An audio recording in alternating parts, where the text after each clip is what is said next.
section. The ones that are part of it. Gracie, just click on the files section. All right. So I have a yes. Okay. And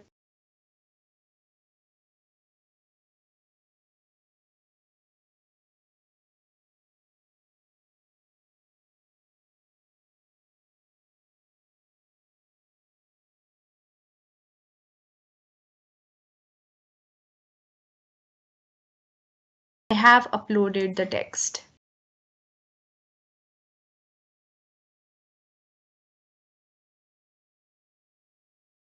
So I think the first thing that we will be starting with today is the characteristics of epic poetry. And yeah, just a second. So I hope the screen is visible.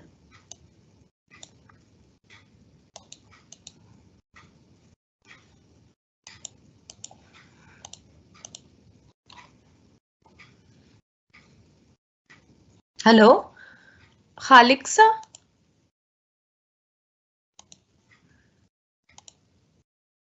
Hello?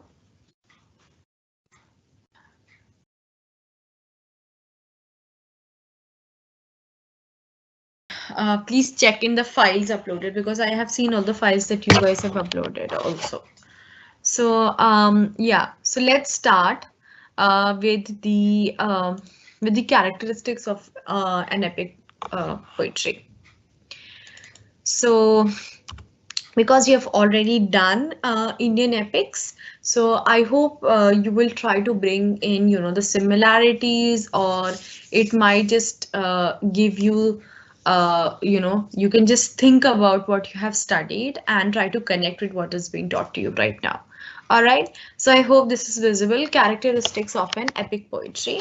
And there are, of course, several characteristics of epic poetry. And if you read other books also, if you try to read what epic means in terms of literature, you will come across a lot of points that may obviously differ than the ones that I have listed. So don't get worried that, you know, ma'am didn't tell us about this particular point, or in this material or in this book, this point is being discussed. So it's absolutely fine if someone adds to the list, or someone subtracts the from the list of characteristics, as long as it suits the text that you are reading. It is fine. Okay, I'm sure, because now that you are in college, I hope that you can make a choice between reading something that is actually you know, that is actually good and that actually makes sense, than reading anything and everything that is probably present on the internet. All right, so characteristics of an epic poetry. The first and foremost characteristic is what distinguishes it from other epics, is the fact that it is really, really long, right? Because it's expansive size, and epic is an extensive and prologued narrative in verse. And usually every single epic can be broken down into multiple books. For example, the Odyssey has almost 15,000 lines, and the Iliad has almost 12,000 lines. Also, once you are probably in your second semester, third semester, you will be reading Paradise Lost, that is equally expansive in its nature, and it has almost 12 books. We have 24 books in Iliad. Okay, which reminds me to tell you that please read the text. Then another essential feature of the epic is the fact that it dwells upon the achievements of a historical or a traditional hero, or a person of national or international significance. So very, very important, which you have already studied in Indian classical texts also, that the hero or the protagonist of the epic is always going to be someone special. He is not going to be an ordinary man. He's always going to be a special person, you know, a hero, a traditional hero, a historical hero that is perhaps representative of his or her, of his times, right? Every epic extols the valor. Sorry, there's this error. Valor, courage, deeds,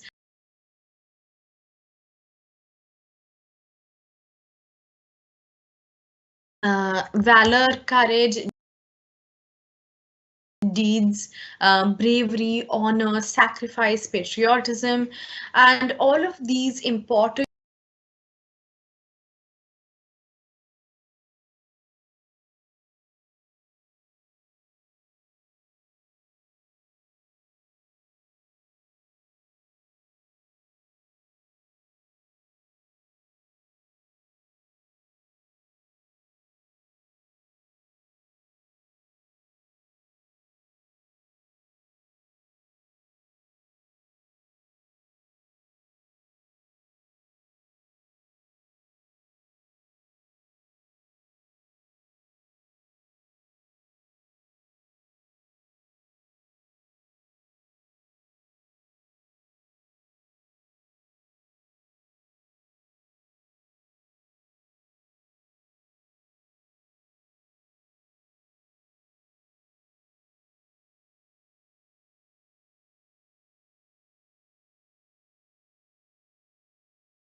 abilities as an archer. The epic poem follows these heroes for years as they accomplish feat after feat and allow the cultures that generate them to claim mythic, powerful phobias that embody treasured strengths like strength, intelligence, and bravery. So, what we have looked at the expansive nature of the epic and the traditional hero of the bygone era. All right, and please just remember, like I've said, keep on thinking about how you have studied the epic in in the Indian context as well. And then exaggeration, a very, very important part of an epic. The poet uses hyperbole, right? He uses hyperbole to reveal the prowess of the hero. The language of the epic consists of ornamental similes, recurrent epithets, and verse written in expressive style. And this will connect to the Homeric simile that we will be doing later today if we have time, or else in the next class, which is very, very important to us. So in the epics, you will see ornamental language, very flowery language, exaggerating everything, whether it is the setting, whether it is the protagonist, everything will be talked about in the most extraordinary way. All right, so exaggeration is an important characteristic of the epic, and this will connect to the idea of Homeric simile that we will be studying later.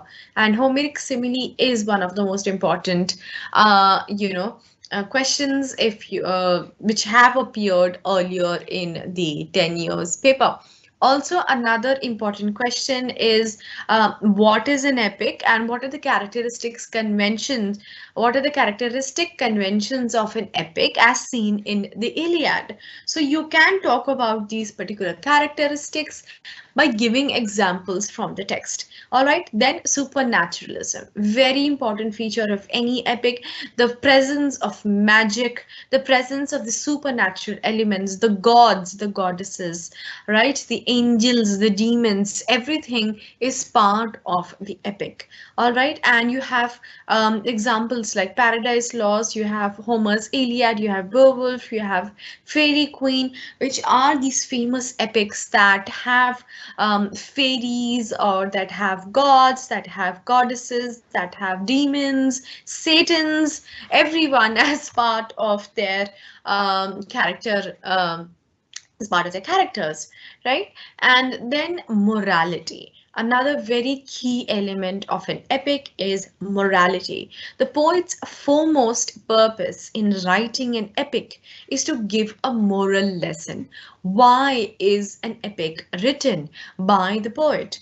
Right? It's always to tell the man of his or her age about what is right and what is wrong, about how morality is important, right? So for instance, you have John Milton's, of course, Paradise Lost, which you will be studying later in probably second year, which is going to tell you the ways of God to men, to justify the ways of God to men. And this is a very important line, right? And here too in Iliad, you are focusing on the honor, you are focusing on the sacrifice, you are focusing on the strength, the ability of Achilles, the hero. All right, so these things are very, very important. And like I've said, morality is a key characteristic in the epic. And because you have studied Indian classical, please go back to those texts and think about what are the characteristics that are coming forth and that can be related to these epic conventions that we are studying right now. Then epic relates to historic events, often from a remote era, right? A time that is already gone, a bygone era, a era really, really far, not far ahead, not in the future, but somewhere really, really at the beginning of time, right? In an attempt to define a cultural heritage or transmit societal values.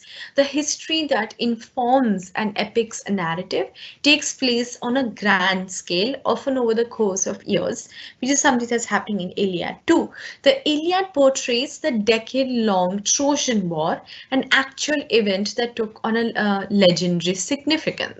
And the Aeneid recounts the adventurous life of Aeneas, mythic father of Rome, fabricates links between Augustus' Rome and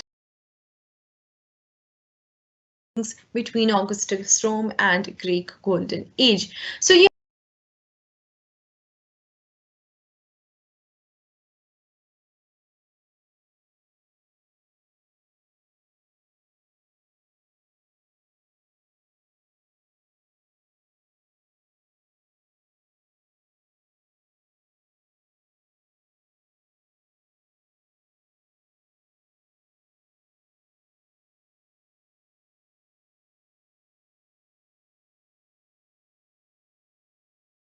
and Greek Golden Age.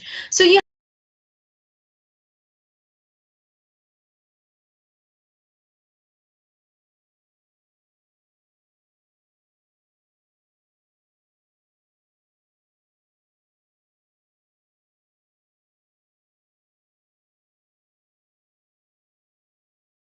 Iliad, you have Aeneid, you have Jerusalem Delivered, who are again talking about the First Crusade. So the epic published an anxiety over Ottoman, for example, I'm giving example of Jerusalem Delivered.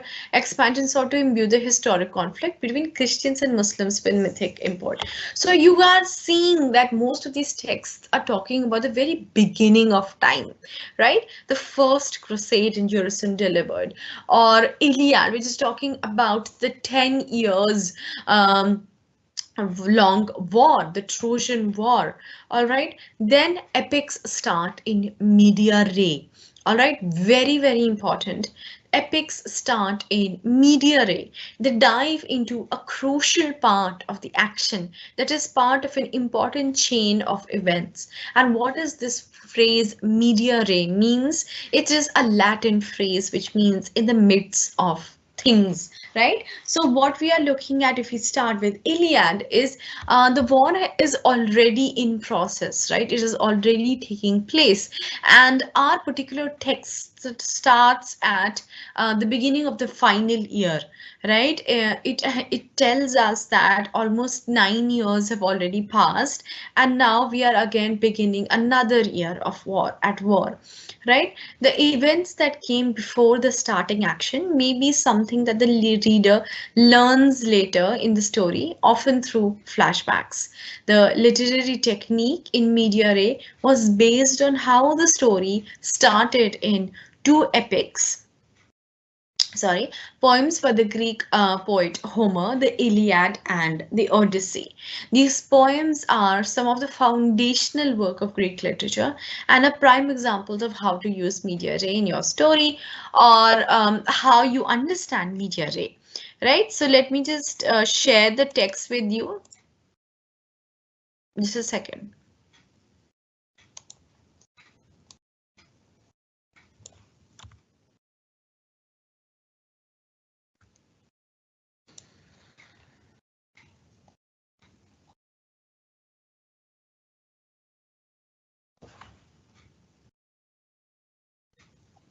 So someone has said that is Game of the Thrones also an epic? Yes, in a way it is. because the scale of the storytelling in Game of Thrones is of epic proportions, most certainly. And the characters also come from, huge, respectable royal families of different houses, right? And they are fighting towards that, the throne. And the way the story is told, again, it's something that is quite reflective of it. And of course, you have the debate of um, the morality. Of course, what is good and what is bad.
An actual event that took on a legendary significance. And the Aeneid recounts the adventurous life of Aeneas, mythic father of Rome, fabricates links between Augustus' Rome and Greek Golden Age.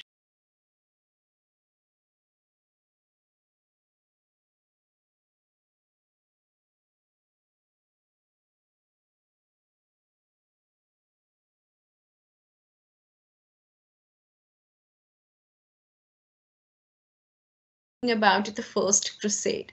So the epic published an anxiety over Ottoman, for example, I'm giving example of Jerusalem Delivered. Expansion sought to imbue the historic conflict between Christians and Muslims with mythic import. So you are seeing that most of these texts are talking about the very beginning of time, right? The First Crusade in Jerusalem Delivered, or Iliad, which is talking about the 10 years long war, the Trojan War. All right, then epics start in media res. All right, very, very important. Epics start in media res. They dive into a crucial part of the action that is part of an important chain of events. And what is this phrase media res means? It is a Latin phrase which means in the midst of things, right? So what we are looking at, if we start with Iliad, is the war is already in process, right? It is already taking place, and our particular text starts at the beginning of the final year, right? It tells us that almost 9 years have already passed, and now we are again beginning another year of war at war, right? The events that came before the starting action may be something that the reader learns later in the story, often through flashbacks. The literary technique in media res was based on how the story started in two epics, sorry, poems for the Greek poet Homer, the Iliad and the Odyssey. These poems are some of the foundational work of Greek literature and are prime examples of how to use media res in your story, or how you understand media res. Right, so let me just share the text with you. Just a second.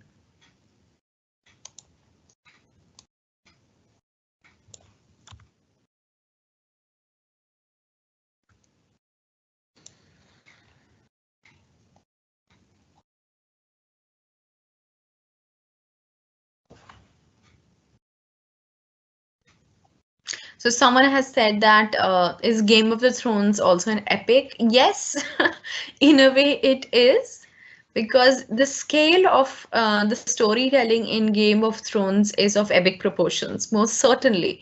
And the characters also come from, huge, respectable royal families of different houses, right? And they are fighting towards that, the throne. And the way the story is told, again, it's something that is quite reflective of it. And of course, you have the debate of um, the morality. Of course, what is good and what is bad. All right. So yeah. So let me just share the text with you. Just give me a second. I hope you have downloaded the text in the meantime.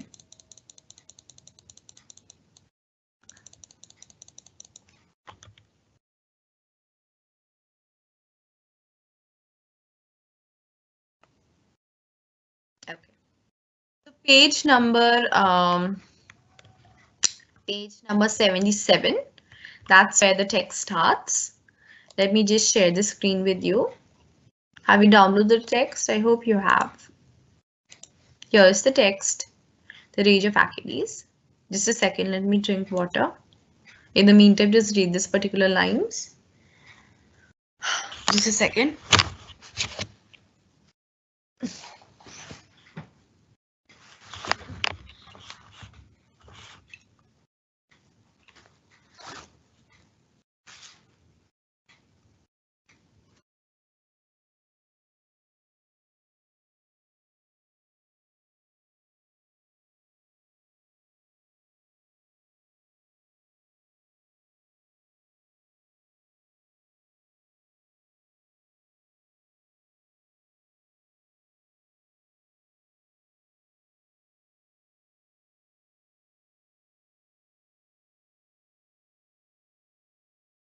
The Achaeans countless losses, hurling down to the house of death so many sturdy souls, great fighter souls, but made their bodies carrion, feast for the dogs and birds. And will the Zeus was moving towards it end, begin muse, when the two first broke and clashed, Agamemnon, lord of men, and brilliant Achilles. What God drove them to fight with such a fury? Apollo, the son of um, Zeus and Leto, incensed at the king, he swept a fatal plague through the army. Men were dying, and all because Agamemnon spurned Apollo's priest. All right, so and you can read this, of course, a little more ahead. Okay, you can read it till here. So, what are we told right at the beginning? We are told right at the beginning that there is this son of Peleus that's known as Achilles, and there are countless losses. The Achaeans are suffering countless losses. Lots of souls are dying, and their bodies are being, are being feasted by dogs and birds. And then you will see Zeus taking a stand against this, and a muse is being called by begin muse with the two first broke and clashed Agamemnon, lord of men, and brilliant Achilles. So a muse is invoked for inspiration so that this story can be written. All right, and what do we see? That um, a fatal plague has been casted onto the army because the god Zeus was angry. Why was the god Zeus angry? Because Agamemnon spurned the Apollo's priest. All right, and for this we need to read the story: who was the Apollo's priest and why Agamemnon refused him. And then yes, Chryseis approached the Achaeans' fast ships to win his daughter back, bringing a priceless ransom. All right, so what do we see over here? That the story has begun somewhere in the middle, right? So we have been already told what has happened and what is happening right now. Okay, and we are also told that what will happen. Okay, what will happen? That Zeus will ultimately probably take a stand. Is he going to take a stand? Or if he is, then what is going to happen? Yeah, Pooja, just a second. I'll tell you the page number. The page number is 77. I'm reading from 77s and the line is, of course, 1. right? So you can read from lines 1 to 20, 21, 22, 20, 24, 1 to 24. I have read lines from book 1, 1 to 24. So I hope you have downloaded the text so far. Okay, and just a second.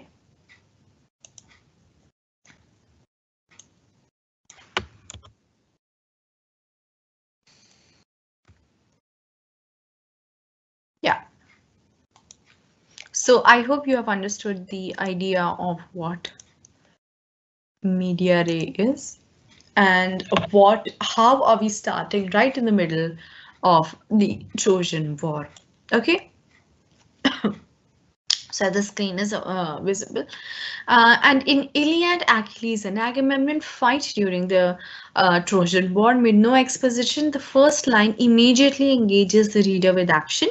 And the Roman poet Horace first made the observation in his work Ars Poetica, this idea of what media ray is.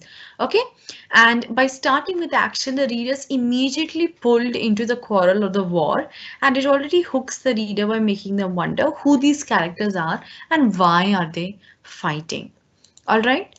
Then the theme of each epic is sublime, elegant, and having universal significance, right? It connects to the idea of morality. It talks about valor. It talks about, strength. It talks about what is good, what is bad. It talks about sacrifice. It talks about nationalism, patriotism.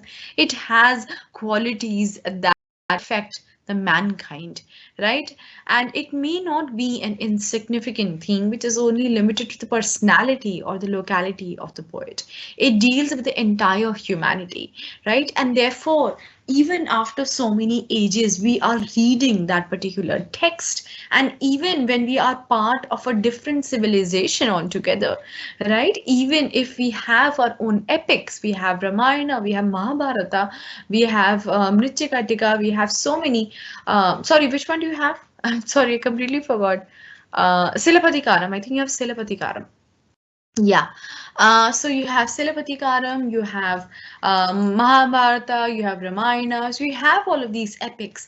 And we are also, alongside that, we are also looking at a classical epic. And we can connect to the story. We actually can connect to the story despite of the change in the context, despite the change even after so many years, right? So it deals with the entire humanity. And thus John Milton's Paradise Lost is also a great example, which we'll be studying later. And the theme of this particular epic is that it is of great value to the men to justify the ways of God to men. Why do gods behave like that? And here too in Iliad, we will be looking at why do gods behave like that in a very different way. All right. So then invocation to the muse, as we have just seen that the muse is invoked in the first few lines for inspiration, right? It is a very important quality of an epic, which you will also be reading in Paradise Lost. That always, whenever a epic is being written, the poet is always invoking the muse for inspiration. The poet at the very beginning of the epic seeks the help of the muse, and you can see this happening in Odyssey, you can see this happening in Iliad as well as Paradise Lost. And then the diction of every epic is lofty, grand, and elegant. No trivial, common, or colloquial language is used. What do we mean by this? No local language is used. The language is grand in its nature, like hyperbole, like the similes that are being used, right? The way it is written, it is grand. It is lofty, right? It is something that is written with a very different kind of ornamental language. All right. And the poet tries to use these different words, this ornamental language, to focus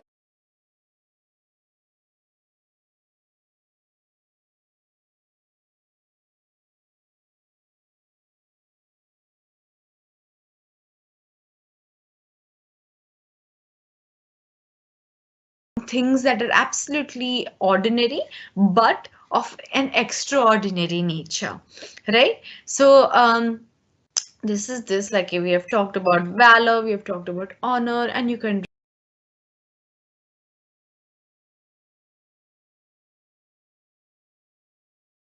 like we have talked about valor, we have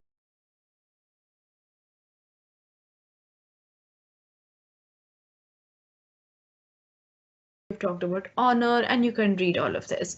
And we will talk about it later in the Homeric simile. All right. Then, what are the different types of epics? There are two types of epics. The first is the folk epic, and the second is the literary epic. The folk epic is an ancient epic which was originally in oral form, right? They were it was sung, it was not written, it was sung. With the passage of time, one author or many authors tried to preserve them in the form of writing. Thus, nobody happens to know about the exact authorship of the folk epics because they were not written down, they were sung to the audience. The folk epic is different from the art epic or the literary epic in the simplest sense that the former, that's the art epic, is based on, sorry, the folk epic is based on the particular mythology, while the latter is based on the ideas of the author. All right, so right now what we have is a folk epic or an ancient epic that is based on mythology. But then you have literary epics that is entirely based on what the poet is thinking or what the poet is going to create, something like Paradise Lost. All right, and here in a folk epic, we are using, we are using we are using gods and goddesses of the mythology. We are using princes. We are using the royal family, right? So we are using the things that are already present. It is not perhaps a creation or a figment of the imagination of the poet. All right. In art epic, the poet invents the story, while the folk epic is the product of mythology of the locality. And therefore, this is the reason why most people end up going on these quests to uncover the lost secrets of Iliad, right? The video that I shared with you. This is why it is so necessary. This is not necessary. Rather, this is what motivates the people, motivates the common folk, the ordinary folk, or anyone for that matter, to go and search for these lost secrets, whether it is Mahabharata, Silappatikaram, whether it is Oedipus, whether it is Iliad. So it motivates a lot of people to, search for truths. Is it true or is it not? Right? And then, of course, you have the folk epic is based in oral form, while the art or literary epic is in written form. The author of the literary epic is a well-known personality, while the author of the folk epic may be a common man. Okay, someone who has already observed what is happening, or someone who's already observing what is happening in front of him, right? And then the Ramayana, the Mahabharata, Iliad, and Odyssey belong to this group, which is also called the primary epic, the folk epic, or the ancient epic. And then epic. And then we have the literary epic. The literary epic is usually known as the art epic. It is an epic which imitates the conventions of the folk epic, but but it is written in a but it gives a written shape to it, because in the ancient epic or the primary epic, it is sung. All right, it is being sung to the audience, but in literary epic, it is written down. All right, and written down like the folk epics, which came all the way down through us through oral traditions.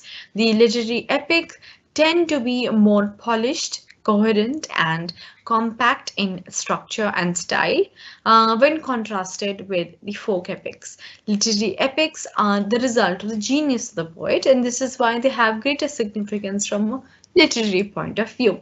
All right, so what are we studying? Are we studying a literary epic or a folk epic? Anyone? Which epic are we studying?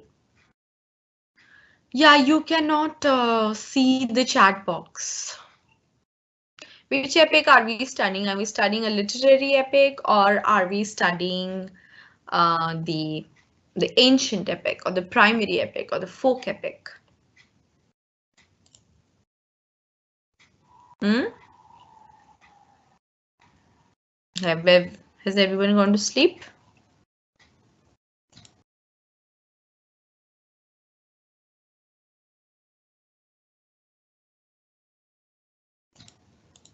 All right.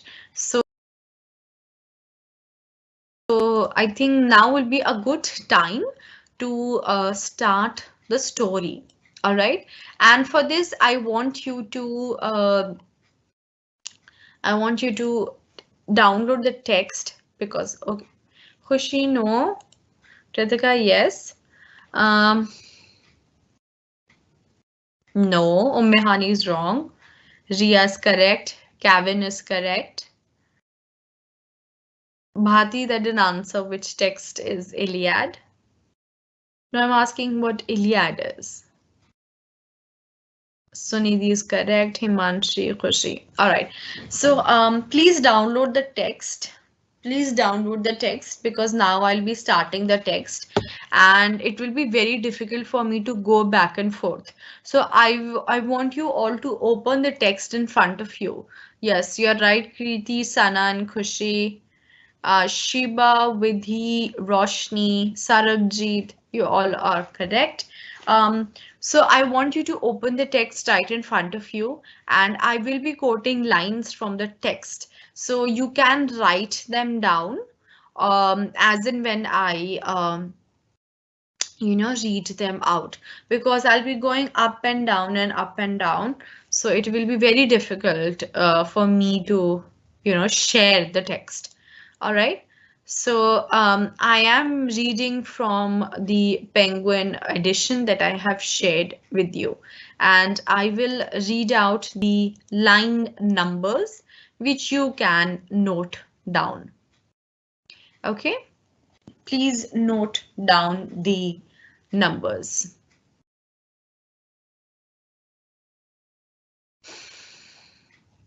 Okay.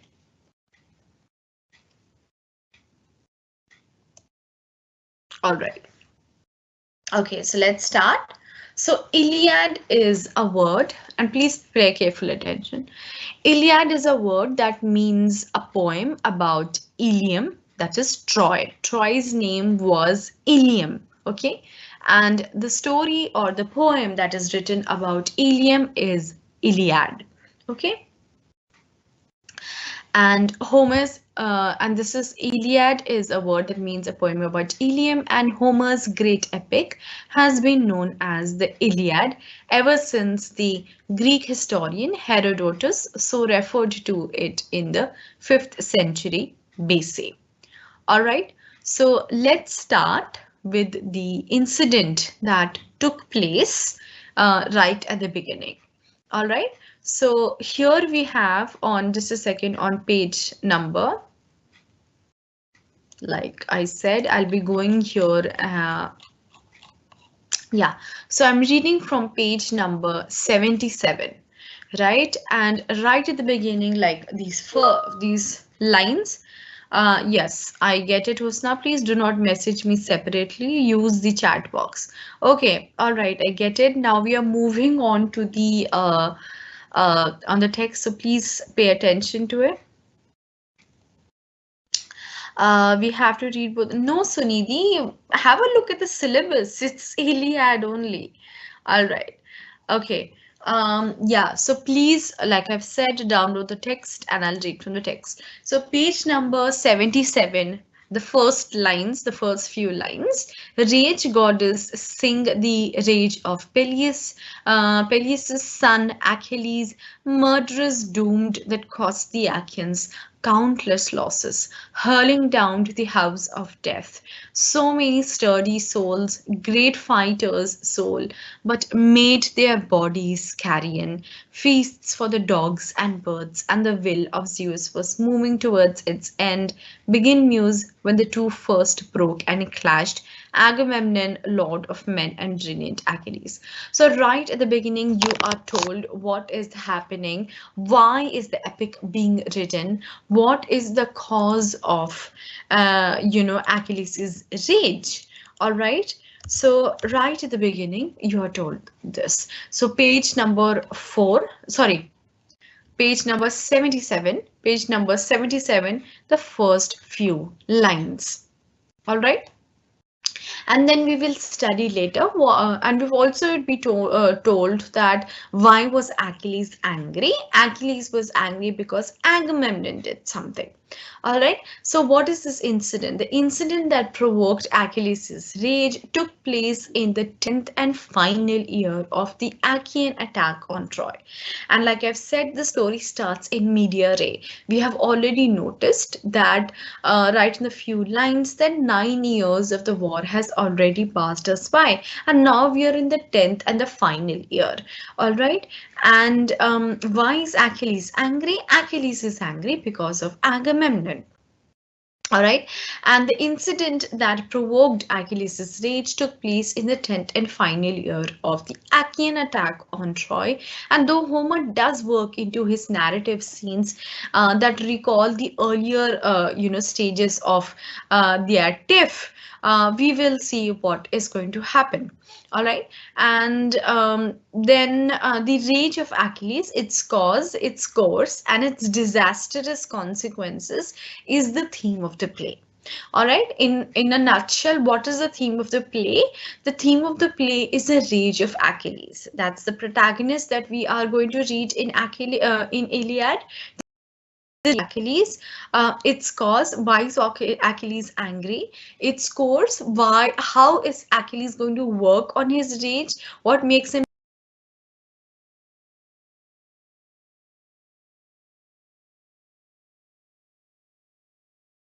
work on his rage? What makes him angry, and how is he going to react to it? And ultimately, its disastrous consequences. So the actions that Achilles took for his rage against Agamemnon is the reason why Iliad is being written, and which brought, of course, the end to the 10-year war. And what are these consequences? What are these disastrous consequences? Are Is the story of Iliad, and that is what we will be reading. All right. So just give me.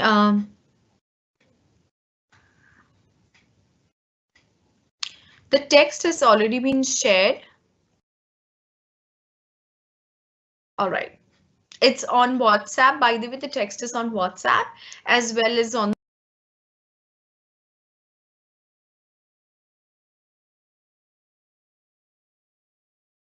the text is on WhatsApp as well as on the Microsoft Teams app.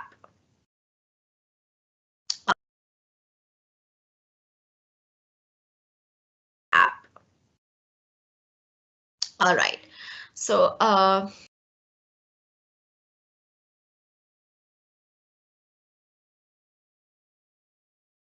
right. So then Chryses, a poet of Apollo, whose daughter has been carried off by the Achaeans in one of their raids, come to the camp to ransom her. So let's have a look at the text. Just a second.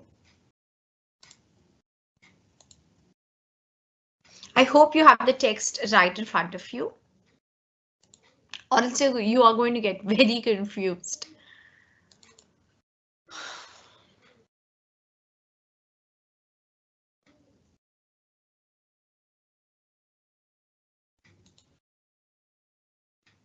Yeah, just a second.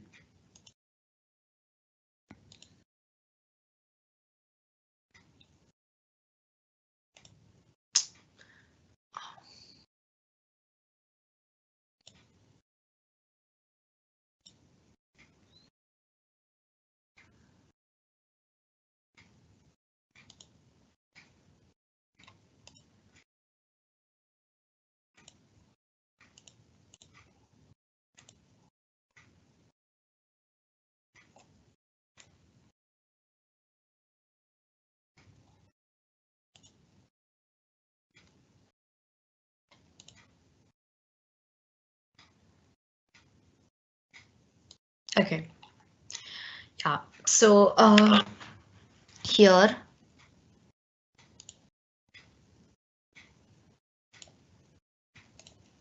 So this is where it all starts. What god drove them to fight with such a fury? Apollo, the son of Zeus and Leto, incensed at the king, he swept a final plague through the army. Men were dying, and all because Agamemnon spurned Apollo's priest, that's Chryses. Yet Chryses approached the Achaeans, fast ships to win his daughter back. So we already know, and we are already been told that Chryses' daughter is with Agamemnon, and he has come to Agamemnon to ask her back, bringing a priceless ransom and bearing high in hand, wound on a golden staff, the reeds of the god, the distant deadly archer. He begged the whole Achaean army, but most of all the two supreme commanders, Atreus' two sons, Agamemnon and Menelaus.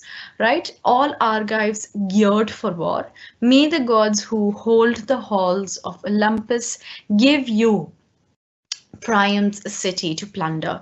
Then safe passage home, just set my daughter free, my dear one, here accept these gifts, this ransom. Honor the god who strikes from worlds away, the son of Zeus, Apollo. All right, so here you have Chryses who is coming to Agamemnon to ask his daughter back. All right, and he is beseeching him, he is asking him that please accept some other gifts and give back my daughter, return my daughter, or else it will be very difficult for you. All right, and then what does he say, what does everyone around them, the Achaean army, says that respect the priest, accept the shining ransom, but it brought no joy to the heart of Agamemnon. The king dismissed the priest with a brutal order, ringing in his ears, never again, old man, let me catch sight of you by the hollow ships, not loitering now, not slinking back tomorrow. The staff and the reeds of God will never save you then. The girl, I won't give up the girl. Long before that old age will overtake her in my house in Argus, far from her fatherland, slaving back and forth at the loom, forced to share my bed. All right, so this is the very beginning why Achilles gets angry. So this is the reason, all right? So this is how Iliad starts, that you have this priest of Apollo named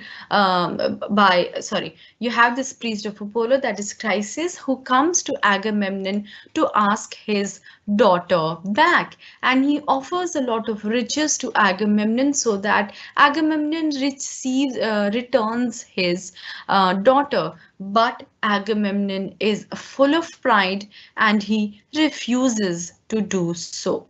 All right, there is no PPT that I'm sharing. I'm telling you what the text is. Yes, I'll just tell you the number, Preeti.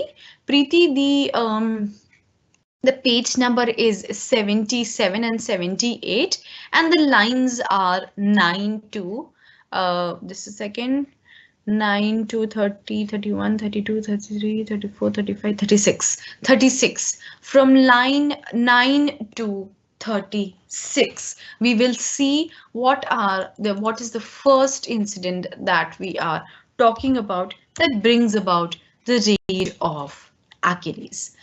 Just give me 2 minutes over here to rest my voice. Just a second. Just a second.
So on page number 79, on page number 79,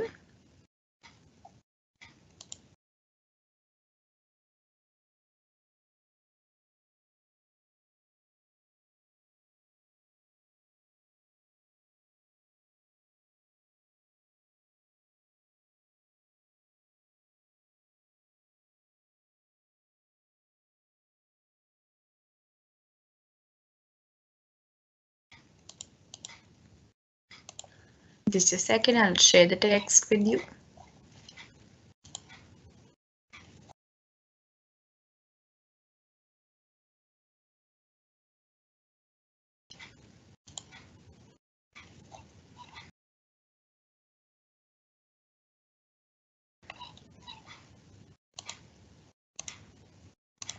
Okay, so right here we have been told about the plague. 9 days the arrows of God swept through the army. On the 10th, Achilles called all ranks to muster. Okay, to muster, the impulse seized him, sent by white-armed Hera, grieving to see Achaeans fighters drop and die. Once they had gathered, crowding the meeting grounds, the swift runner Achilles rose and spoke among them. Son of Atreus, now we are beaten back. I fear the long campaign is lost. So home we sail if we can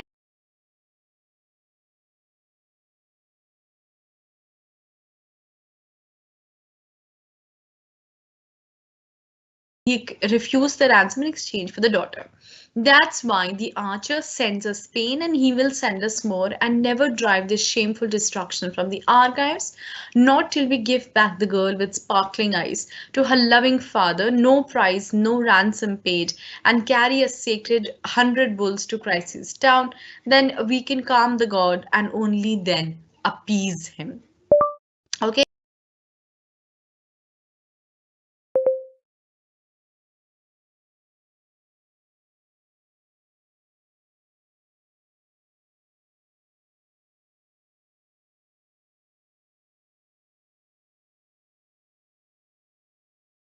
The booty to the king who commands the Achaean army, Agamemnon, and he refuses to give her up. Her father prays for help to Apollo, who sends a plague that devastates the Achaean camp. Achilles, leader of the Myrmidons, one of the largest contingents of the Achaean army, summons the chiefs to an assembly. All right, so let's have a look at that.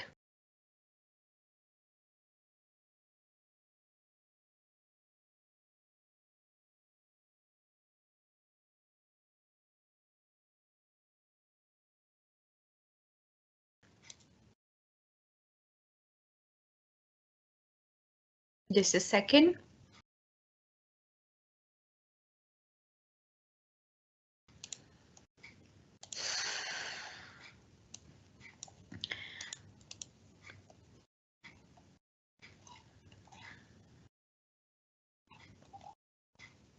Okay, so on page number 79, on page number 79,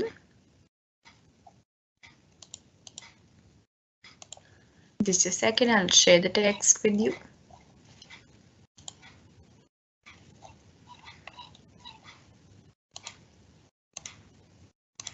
Okay, so right here we have been told about the plague. 9 days the arrows of God swept through the army. On the 10th, Achilles called all ranks to muster. Okay, to muster, the impulse seized him, sent by white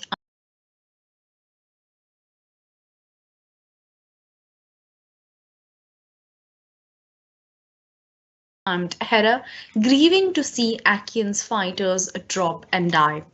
Once they had gathered, crowding the meeting grounds,